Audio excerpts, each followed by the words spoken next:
Hi guys, this is Weasel for PokerBrainiacs.com. We are going to be discussing hand reading. There are some very interesting ideas about what exactly hand reading is. In order to define hand reading, it helps to first consider what hand reading isn't. Hand reading is not a mystical process involving psychic ability where you look into your opponent's soul and you just know exactly what hand he is holding. Hand reading is not the ability to put your opponent on specific hands. We've all seen perhaps a fish make an inconceivable cooldown only to type something in chat like "I put you on ace king." Hand reading is not the ability to put your opponent on specific hands. It's not the ability to see into your opponent's soul regardless of any of the action, regardless of board, regardless of any cards. However, this happens to be how hand reading is portrayed in any poker-related media. Perhaps you are familiar with the film Rounders, and there is a scene in the movie Rounders where the hero Mike goes into the judge's game, and without seeing any of the action, he puts everyone on the table. He puts them on a very specific hand, and it turns out that he is exactly right. Perhaps also you've seen the movie Deal, and in that movie, Brett and his mentor, they're standing one side of a casino. They can't really see what's going on at this table, the other side of the room, yet just looking into their opponents, looking into their opponent's souls, they are able to put those players exactly on hands like ace king and ace queen. This may be how hand reading is portrayed, but this is not what hand reading really is. So what is hand reading? Hand reading is actually a very logical process, and it's a process of deduction. It also incorporates elements of psychology, i.e. how your opponent thinks about the game, and it involves the use of hand ranges rather than specific hands. The idea is you start with every single possible hand combination in your opponent's range, and as the action proceeds, you deduct hands from this range in a logical manner, and the exact hands you are going to remove from this range is going to depend on how your opponent is responding on various streets, hence the psychology part, and eventually you will be able to narrow your opponent's range to the point where it's going to be a lot easier to see what the correct play is. You're not necessarily going to be able to put your opponent on the exact holdings they have, but this is not necessarily necessary in order to play profitable poker. Let's talk about hand ranges. In order to hand read well, you need to put your opponent on a range of possible hands. There is no way of just knowing exactly what two cards your opponent is holding unless you do actually have psychic ability, and if you have psychic ability then you may as well stop watching this video now because the information is not going to be of any use. Hand reading is the process of refining that range as the action continues. And as said, how that range is refined is dependent on our opponent's tendencies. Playing good poker involves making the best play against your opponent's entire range, and the exact hand is not always going to be that important. Perhaps you've heard expressions like top of your range. Some people, they run into a situation where they lose and they get upset perhaps and say that their opponent was at the top of their range. What this means is that the play that hero made against that player's range is going to be profitable against the range, but villain just happened to have one of the hands, a very small part of that range that happened to have hero beaten. But in terms of winning in the long run, the exact hand that your opponent has is not really that relevant. The most relevant factor is that you are making the best play against your opponent's range of possible hands. Let's go about considering how we are going to refine a range. We know that before any action takes place, our opponent can literally have any one of the 1,326 starting hands. Our opponent's range is literally any two cards. Let's imagine that we're on a 6-max table and a tight player decides to open under the gun. Already we can perhaps begin to discount a large number of hands from his range. It's unlikely that he is going to have a hand like Jack-2 offsuit. In fact, it's almost impossible he is going to show up with these hands because they are just not hands that are in his open raising range. This is of course player specific. If this player was a very loose player, perhaps he has very loose stats, imagine he was playing 80-70 or something, VPIP, PFR, then perhaps he does have a hand like Jack-2 offsuit in his under the gun opening range. Therefore, this is where the psychology part comes in, and it being player dependent. We know that this type player, we can narrow his range quite a lot because he is tightening up under the gun, and he's opening a very narrow range only. Whereas this looser opponent, we are not going to be able to narrow his range so dramatically. Perhaps he's playing 100% of hands, in which case we can't narrow his range at all. We can ask certain questions about how villain plays pre-flop in order to help us narrow his range or deduct the hands from his range as accurately as possible. For example, one question we might ask is, does villain ever open limp pre-flop? Some players, they may like to open limp hands like pocket 5s or pocket 6s. If you knew a player liked to open limp pocket 5s under the gun, and this player decides to come in for a 3 big blind raise, you can perhaps discount a hand like pocket 5s or pocket 6s from his opening range, even though against a standard player, their standard play is probably going to be to raise a hand like pocket 6s under the gun on a 6 max table. But if you knew specifically that your opponent liked to open limp these hands pre-flop, then you would be able to deduct those hands from his range just as a result of the fact that he open raised rather than open limped. Does villain tighten up in earlier positions? We are assuming this type player under the gun is going to be opening a much tighter range than he is going to be opening on the button. Typically players are opening a much wider range on the button. However, this is not necessarily going to be the case with all opponents. Some opponents are not going to be positionally aware, therefore if they are perhaps opening 20% of hands, it may be that they are opening the top 20% of hands from any position on the table. Therefore they don't know about position, they just have a static range that they are going to open from any position on the table. And in the case of such a player, the fact that he is opening under the gun does not necessarily mean his range is going to be any narrower than when he is opening on the button. Does villain vary his open raise size? Some players do have specific patterns involving their pre-flop play. Some players may open raise to less with suited connectors. One somewhat common pattern I have observed is players that open raise to 3x with the vast majority of their hands, but when they pick up something strong like pocket queens plus or ace king, they then suddenly raise to 4x. If you can get such a read on your opponent, it can be very useful, because if this player open raises to 4x and you know he only does this with strong hands, you can perhaps narrow his range quite dramatically. Other players may not be varying their open raise size as a function of the exact holdings they have. They may perhaps open raise smaller in later positions and open raise larger from earlier positions, in which case you may not necessarily be able to narrow their range much as a result of their exact bet sizing. Does villain show a preference for certain types of hands? Just because someone is opening 20% of hands, that doesn't necessarily mean they are opening the exact top 20% of hands. In fact, you will find that players tend to have skewed ranges depending on the kind of hands they like to play. For example, some very fishy type players may refuse to open a hand like King 9 offsuit in late position, but then when they pick up 8 deuce suited, they'll open raise that because they like to make flushes and they like to play suited cards. Therefore, in the case of such a player, their range is going to be skewed towards opening suited connectors.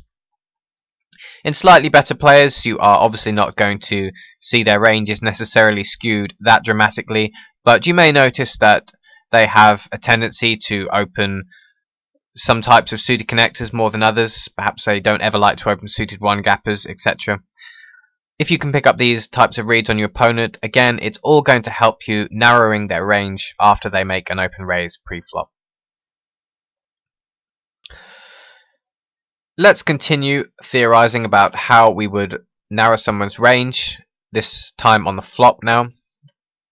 Let's assume that this tight under the gun opener that we've been talking about decides to make a continuation bet after the flop comes Queen 8-3 rainbow. Pretty dry board with the Queen high.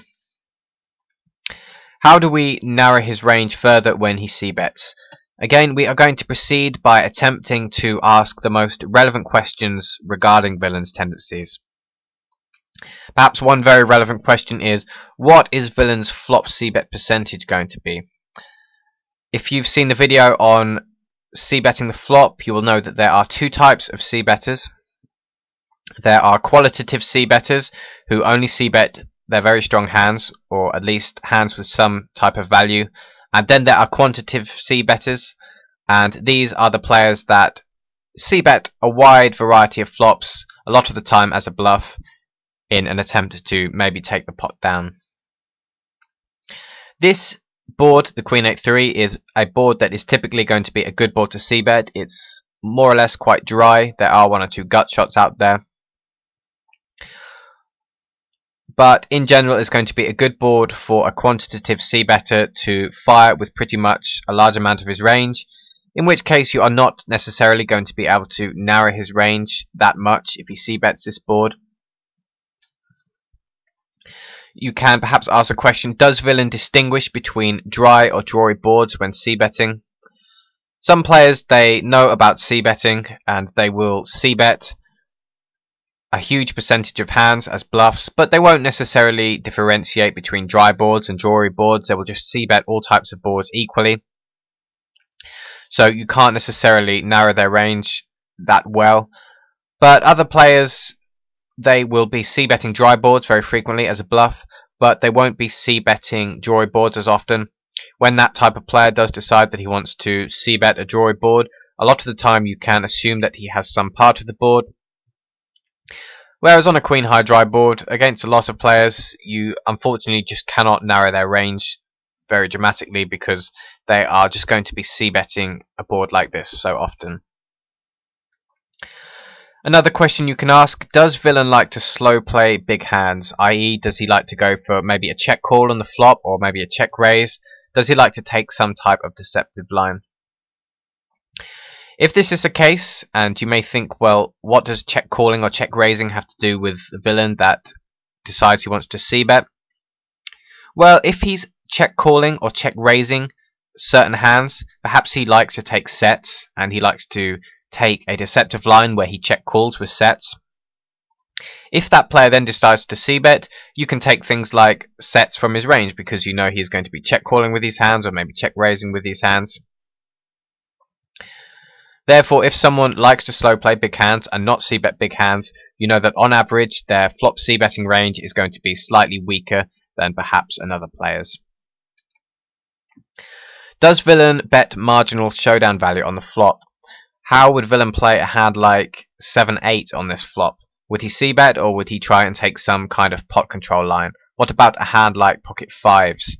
How would villain play this type of hand? Some players will bet this hand because they see it's a good board to c-bet. Other players will think, well, I've got showdown value, I don't really want to c-bet because I'm possibly not getting called by worse. I think I'm just going to try and get my marginal showdown to the river and hope to see a showdown. It's all useful information to have in trying to establish what range villain is c-betting. Does villain vary his flop bet sizing? The same as pre-flop, if you can pick up on the strength of villain's hand by his exact bet sizing. You can also do the same on the flop. Perhaps villain, when he's firing a c-bet, he normally bets 2/3 pot, but if he has a very strong hand, he decides to just bet pot size. If you can pick up reads like this, they can help you to narrow his range. Does villain have any timing tails? And timing tails are somewhat of a controversial issue. Some players are convinced that timing tails don't really make that much difference because a lot of people are multi-tabling and timing tails are maybe not as useful. And this is partly true, but I definitely think there is still a lot you can get from timing tails because there are very few players that have their exact timings balanced. As a very general statement regarding someone's timing, if they act very quickly, it usually means that they can't have had a very tough decision. And some of the time this means that they are either very strong or very weak, whereas the type of hands that they are going to be thinking for a while with are usually going to be those that maybe have some type of showdown value, but it's not clear whether the best line is going to be maybe to check call or maybe to bet. Of course, a good player will balance this, so he will sometimes take a lot of time when he has a easy decision to cover over the fact that he is taking a lot of time and his difficult decisions, but the vast majority of players are not going to balance their timing to this extent. And you can perhaps get a lot of information by the exact speed that your opponent c-bets. Perhaps he c-bets instantly on the flop the last 3 rounds, and then the 4th round he hesitates for 10 seconds before he fires the flop. You can perhaps deduce something about his range as a result. Of course, we aren't going to just know the answer to these questions. First of all, you're going to need to observe villain over a number of hands and formulate these reads yourself. Until you have this information, you can still put your opponent on a range, but your range making process is going to be less accurate. The more of these questions you can answer, amongst plenty of other questions that you might be able to think of, the more of these questions you can answer, the more accurate the range that you put your opponent on is going to be. Let's continue now on the turn, and we'll say that the turn comes a 9 of diamonds, and villain decides to fire a second barrel on the turn. Again, the way to proceed is by asking relevant questions. Does my opponent ever double barrel draws? Some people will barrel draws quite frequently, and the 9 of diamonds has turned a lot of possible draws. There are perhaps diamond draws that have turned that a villain may be barreling. Perhaps there are things that have a 10x or a jack x that have picked up a gut shot that villain is going to be barreling. Some players, however, do not barrel draws. Some players will only be firing a second barrel on the turn with strong made hands, in which case you are going to have to be very wary about your opponent when he fires a second barrel. Does my opponent ever go for a turn check raise with made hands, or does he ever do this as a bluff? And very similar to the flop check raise line, if you know your opponent likes to check raise strong made hands on the turn, then you can deduce that his turn c-betting range is going to be slightly weaker on average, because some of the strong hands he is going to be check raising instead. Does my opponent ever fire a second barrel as a pure bluff? And a lot of players simply won't do this. Other players, if they are very bluffy, that are completely capable of firing 2 barrels and just having complete air. Does my opponent bet with medium showdown value? If villain had a hand like 7-8 suited, which he opened pre-flop from under the gun, perhaps he might c-bet this Queen 8-3 board, but what does he do when the turn comes a 9 of diamonds? Is he going to carry on barreling this hand, even though it's difficult for worse hands to call, or is he going to check back this hand? The same goes maybe with something like pocket 10s. Does he continue barreling this medium showdown value? Maybe he continues barreling it because he's picked up a draw. And then the same process really exists on the river. Before we look at some river questions, I'm just going to pull up a copy of Poker Stove, and we're just going to think about what should be going through your head when you put your opponent on this range. We know that this is going to be our opponent's range pre-flop, any 2 cards, and we say that a tight player opens under the gun. Perhaps we are then going to give him any pocket pair, because a lot of players open any pocket pair. Some players will only open pocket 6s plus from under the gun, but I do think the majority of players are going to be opening all pocket pairs unless they are very tight. I will check the any Broadway box. I don't think this opponent is going to be opening the weaker offsuit Broadways. I think quite possibly he may be opening ace 10. I think he might not be opening a hand like Queen 10 suited from under the gun. Maybe not King 10 suited. Maybe King Jack suited from under the gun. I think so. Maybe Queen Jack suited. And depending on the player, let's assume that this player is not extremely tight. And it's quite possible that he is going to have some suited connectors even in his under the gun opening range. They are not necessary opens from under the gun. It's fine to fold suited connectors from under the gun, but some players will definitely be opening suited connectors from under the gun. Therefore, this type player, I'd estimate that after he has open raised, we can narrow his range to something that looks like this. We know our opponent then decides to c-bet on the Queen 8-3 rainbow board, and we are going to assume that this player is the type of player that likes to slow play his big hands. We don't think he is going to be c-betting a hand like pocket queens, therefore. We don't think he is going to be c-betting a hand like pocket eights. And it doesn't matter how realistic it is that any given villain is going to play like this. We are just doing this for the purpose of illustrating how the range making process should work. You should have a rough idea of these hands in your head. You are probably not going to be able to open Poker Stove mid-hand. This is the kind of range that should exist somewhere in your head, that you are narrowing this range as the action proceeds. We are then going to take this hand out of his range, the hands he wants to slow play. We are going to say that maybe he likes to slow play aces and kings as well. But the rest of the hands he is probably going to be c-betting as a bluff, apart from the mid-showdown hands. And let's say we think this is the type of player that is not going to bet his medium showdown hands. He's not going to bet a hand like pocket sevens, sixes, fives, fours, or twos. His goal is to try and get these hands to showdown. But we think maybe he is going to be c-betting an 8x, and he's going to be c-betting the rest of his slightly above medium showdown value. Basically any 8x, things like pocket jacks, any queen. Therefore, given the information we think about our opponent, his range now looks something like this. As for the turn play, let's assume that our opponent doesn't like to barrel draws. A lot of players will, some players won't. And let's assume that this player is the type of player that only wants to fire his very strong made hands on the turn.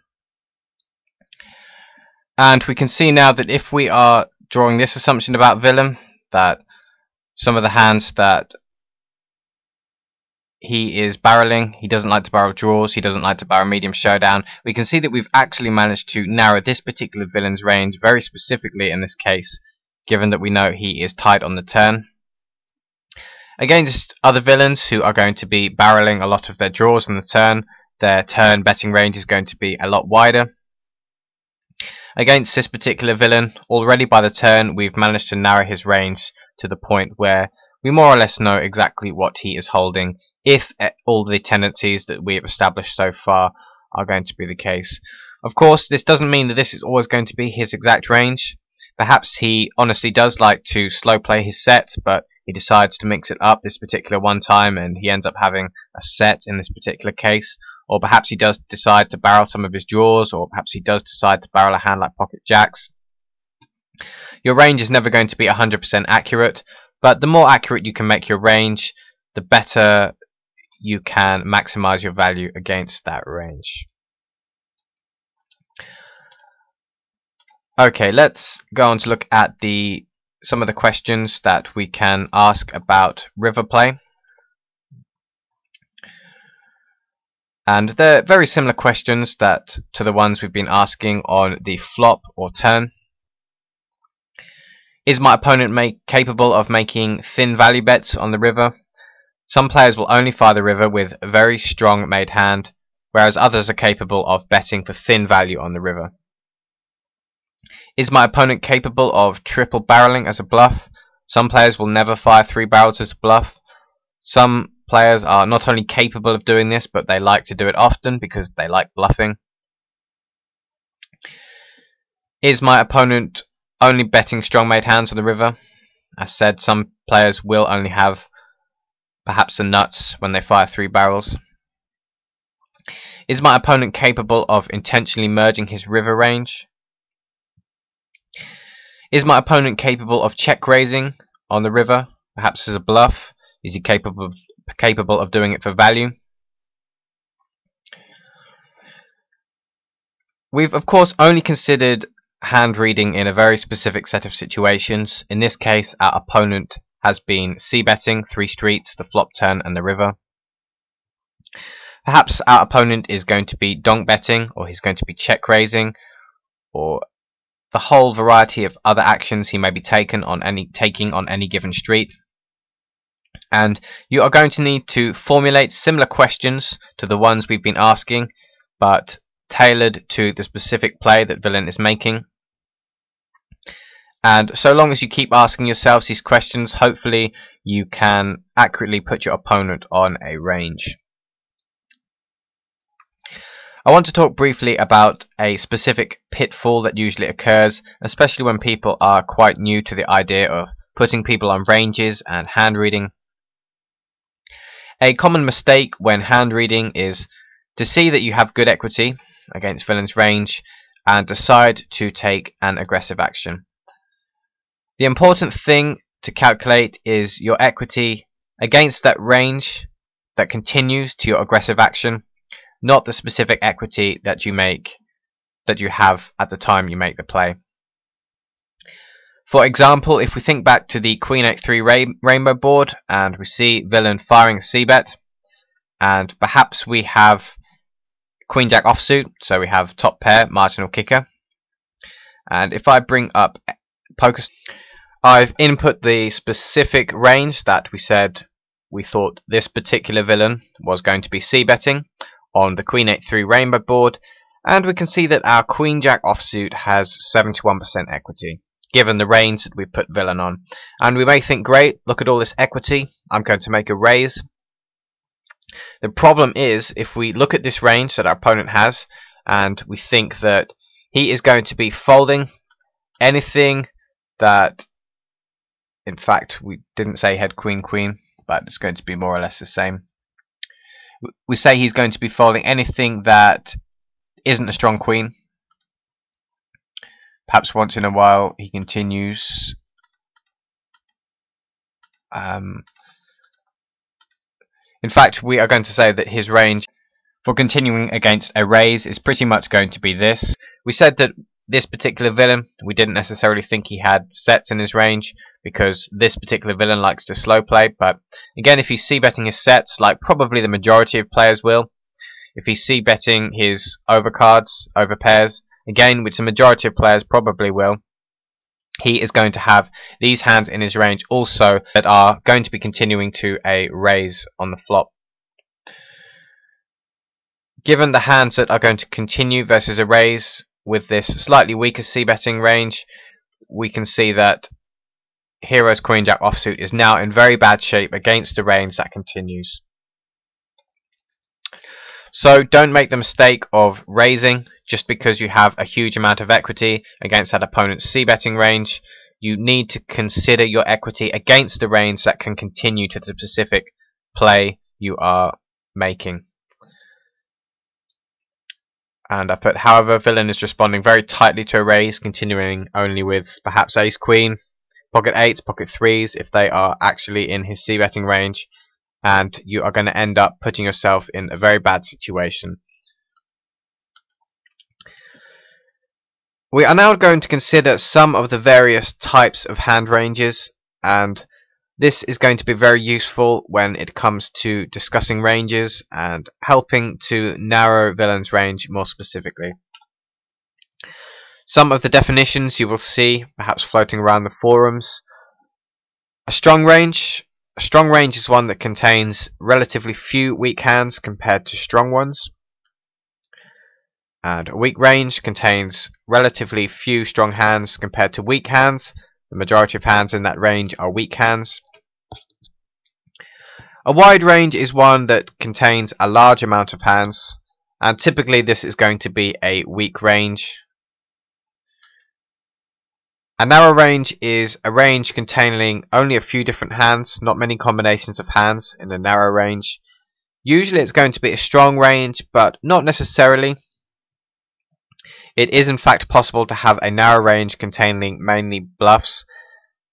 Occasionally you'll find yourself in a situation where your opponent is betting big, but there are just no hands he can conceivably be betting for value.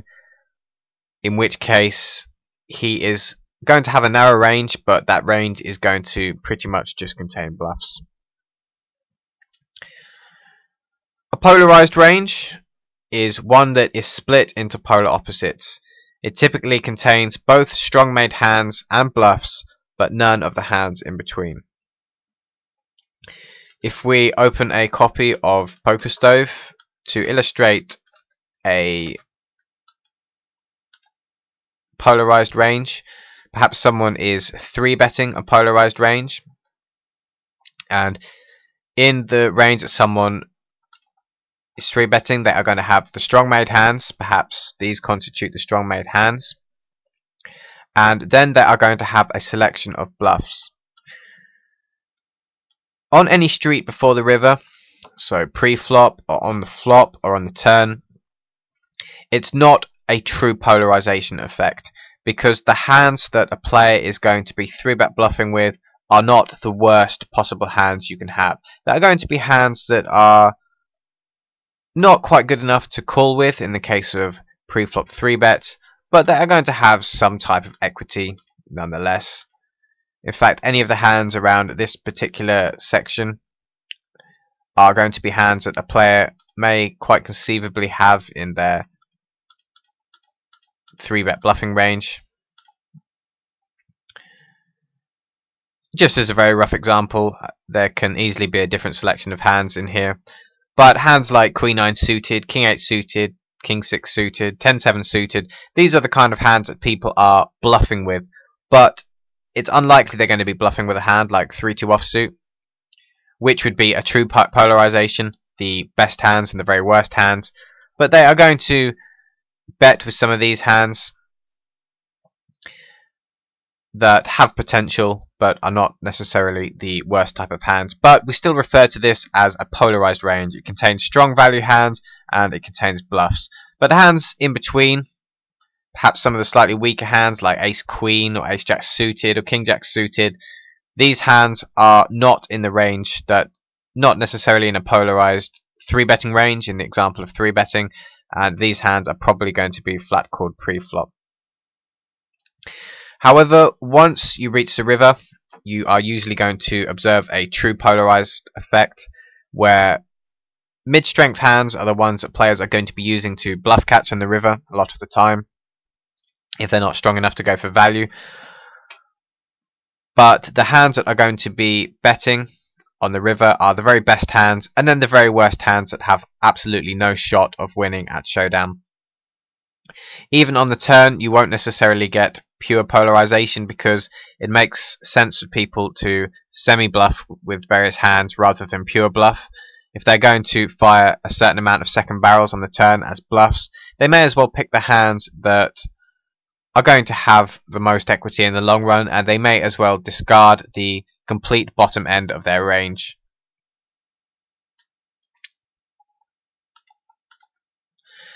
Depolarized merged range. A merged range is a range arranged in a linear manner. It usually describes a value range with no bluffs. If someone is 3-betting the top 5% of hands, then they are said to be 3-betting a 5% merged range, and it's literally just going to end up looking like this perhaps, although not necessarily exactly like this.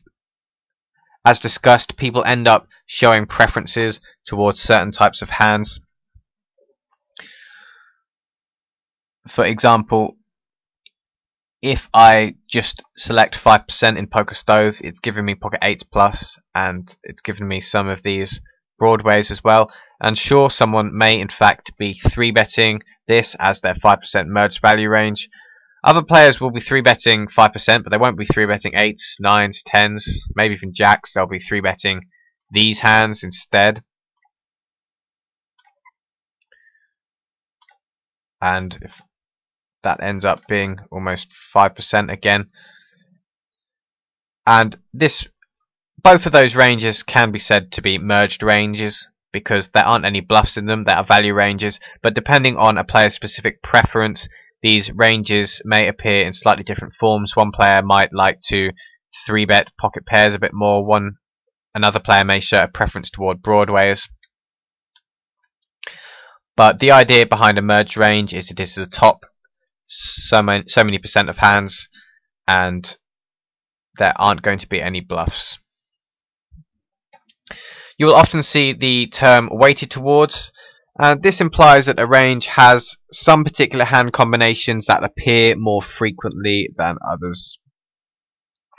For example, in the case of 3-betting, someone might 3-bet a polarized range weighted towards bluffs.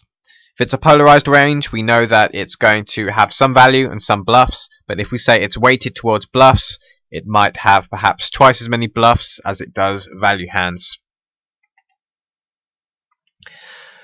Just before we go on to some final pointers, we are going to consider a specific hand that involves hand reading.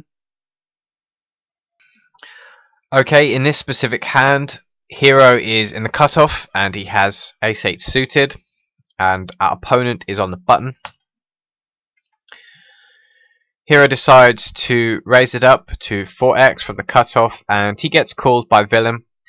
And we're going to assume that we know that Villain is a pretty solid player, and we expect his flatting range here really to include any pocket pairs, perhaps some suited connectors in position, and a decent amount of broadways. But we're going to say that we think this player is very likely to be 3-betting a hand like pocket queens, pocket kings, aces, ace king, maybe even ace queen, maybe even something like pocket jacks. Therefore his flatting range is going to be a little bit weaker on average, because we expect him to be 3-betting his strong hands. But in general, some broadways, some pocket pairs, some suited connectors.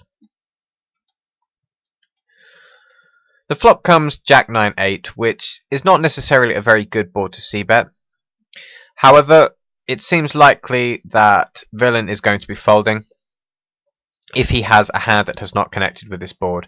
If he has any of the pocket pairs from deuces to sixes, it seems likely he is just going to fold, especially if he's thinking on the level that he doesn't expect us to c-bet this board that often. It's not necessarily a good board to c-bet, and we may in fact have more fold equity on this board as a result. There is also the case that we do have a pair, so we do have some equity. We may turn trips or 2-pair. We also have a backdoor draw, and we are going to find ourselves with some barreling opportunities on the turn on occasion. And also we've partially discounted some strong made hands from Villain's range. Hands like pocket queens, aces would have 3-bet pre-flop. Pocket jacks may have 3-bet pre-flop, it's possible, but it may also be flat called. There are of course a decent amount of strong hands in Villain's range here. There's things like Jack 9 that he could have that he wanted to call. Something like 8-9. In fact, he could have something like 10 queen. He can have a hand like Queen King of diamonds. You can have a hand like King 10 of diamonds. So while we're firing on a c-bet on this board, we are aware of the fact that some of Villain's range has hit this board pretty hard. However, we decide to fire a c-bet, and this really is the key point of the hand in terms of hand reading. Villain decides to flat call, and let's assume that Villain has a hand like pocket jacks, or Jack 9, or 8-9, or 10 queen. He's pretty much never going to be flat calling on such a board. He is nearly always going to be raising for protection. In fact, I would say he's always going to be raising for protection with a strong made hand. Therefore, we can narrow his range quite specifically when he flat calls on this board. He is very often going to have a hand that has perhaps medium showdown value and some type of draw. Maybe he has some type of diamond draw that doesn't want to raise. Maybe he has something like 9-10 that doesn't want to raise. Maybe he has a very weak jack like Jack Queen that doesn't want to raise. Any of his very strong made hands he is going to be raising, including perhaps some of his combo draws. If he has a hand like King 10 of diamonds, it's quite possible he is going to be raising this board. Therefore, his flatting range here mainly consists of weak 1-pair hands and draws. The turn comes a 4 of clubs, which is a good card for Hero. This is one of the cards that Hero was considering barreling since he has now turned some equity, especially given the fact that villain's range looks so weak. It's likely that if hero fires a second barrel on this board, villain is going to think about folding the weaker part of his hands that quarter flop. Hands that perhaps maybe have some type of gut shot or maybe have some type of weak pair. A lot of these hands are going to be folding. He is quite possibly also going to be calling again, maybe if he has some type of ace-high flush draw. Maybe if he does have some kind of monster draw he didn't want to raise on the flop. Something like King 10 of diamonds, which still only has King high at this particular point, but still has a reasonable amount of equity. Assuming he doesn't raise the flop with these hands, then he is probably going to be calling again with such hands here. But the majority of his range for flattening the turn again, which is what he does, is going to be pretty much draws. Again, he's got the option to raise his strong made hands. In fact, there aren't really any strong made hands left in his range by this point. He pretty much is, if he's folding the very weak part of his drawing hands, then by calling on the turn he probably has a slightly stronger range, maybe something with an open ender, maybe something with a nut flush draw. Maybe once in a while he has something like ace jack, which he doesn't really want to fold to a second barrel. The river comes a deuce of spades, and of course heroes draws brick, but it's also the case that any particular draw villain has also bricked. Given that we said we think villain is a good player, it's also interesting to think about how villain is thinking about hero's range, and hero can pretty much still have a whole bunch of strong hands in his range. Hero has not stopped betting so far. He can easily have a hand like pocket 8s, pocket 9s, pocket jacks. He can have a hand like 10 queen. He can have pocket aces, pocket kings. There's no reason for villain to think that hero does not have these hands in his range.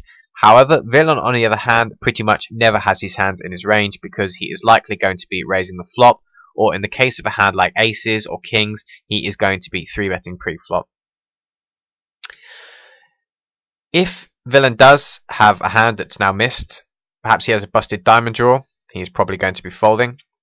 If he has a hand like 9-10, which has missed its open ender, he pretty much just has a weak second pair hand. Even a hand like jack queen or king jack, or maybe even a hand like ace jack, is going to have a very difficult time calling a third barrel on this river. Of course, it depends again on villain's perception of hero. Perhaps villain in this case expects this particular hero to be triple barreling often, and one thing's for certain is that when hero fires his third barrel on the river, he is definitely polarized. Because the reason we can say this, that he's polarized, is because if hero has a hand like 9-10, it's not very likely he is going to go for 3 streets of value on such a board. His medium strength hands are probably going to be checking at some point. Even a hand like jack queen, it's going to be unrealistic for hero to expect to get 3 streets of value. The only hands hero can have that are betting 3 streets are going to be pure bluffs, like the one hero has. The fact that hero has a pair is not really that relevant. This is going to be pretty much classed as just a pure bluff. And the other part of his range is going to be strong made hands. Queen 10, pocket jacks, pocket 9s. Maybe even something like jack 9. Hero can bet 3 times for value if he thinks villain is capable of calling. Assuming this particular villain is not going to give us credit for running a 3-barrel bluff, this is going to be an excellent spot to fight a third barrel. Given that using our hand reading ability, we've ascertained that villain's range is pretty weak. He would have raised any of his strong made hands on the flop, or at the very least the turn, but probably the flop. Given these things, it's a very good spot to fight a third barrel. And another thing to note, not necessarily related to hand reading, is that if we go back to the turn, hero deliberately sized his turn bet sizing in order to set up a river shove. Hero was already thinking about the river play before he got there. If he did hit his club, then he's going to fire a third barrel for value, and if he doesn't hit, then he wants to leave himself the option of firing a decent sized bluff. If there's too little left on the river, then hero's not going to have any fold equity. For example, if there's only a third bet left, then villain's not going to be folding a hand like Queen Jack or King Jack on the river ever. Therefore, it needs to be planned just right. And of course, if there is too much, if there's way over a pot size bet, then hero is not going to be able to get villain's entire stack the times he does make his club. Therefore, it's very good to set up around a pot size bet for the river. Hero shoves all in on the river and villain folds, so the play works out. If hero had not used good hand reading ability in this particular hand, then it's quite likely he would have ended up giving up in an earlier point in the hand. But the crucial part of this hand was mainly the flop play, and that villain is going to be raising a board of this texture, a very drawy board, with any of his strong made hands. Okay, some final pointers. Hand reading takes practice. Don't expect to become a master of hand reading overnight.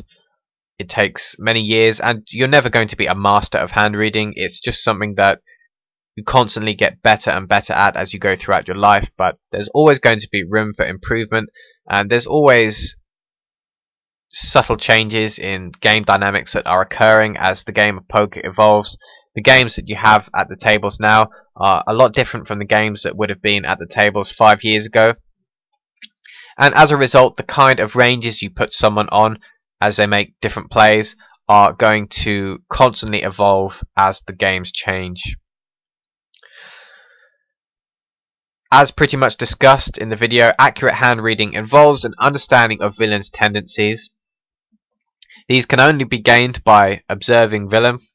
Sometimes stats can be very helpful, but the best way is to actually watch how villain plays certain hands. This is going to give you the most information.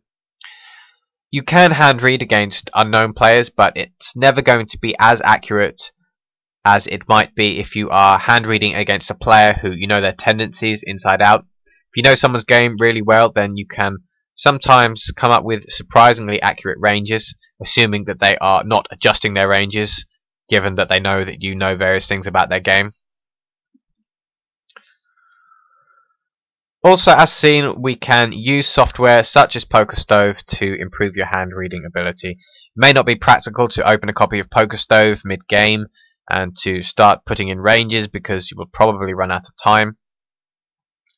But afterwards, if you're not sure about how a hand played out, you can perhaps review that hand in Hold'em Manager or Poker Tracker, and you can bring up a copy of PokerStove and you can input the ranges that you think villain has, get some practice at narrowing your opponent's range, and then decide if you think that you made the most profitable play, and if not, then you can think of ways that you are going to change your game.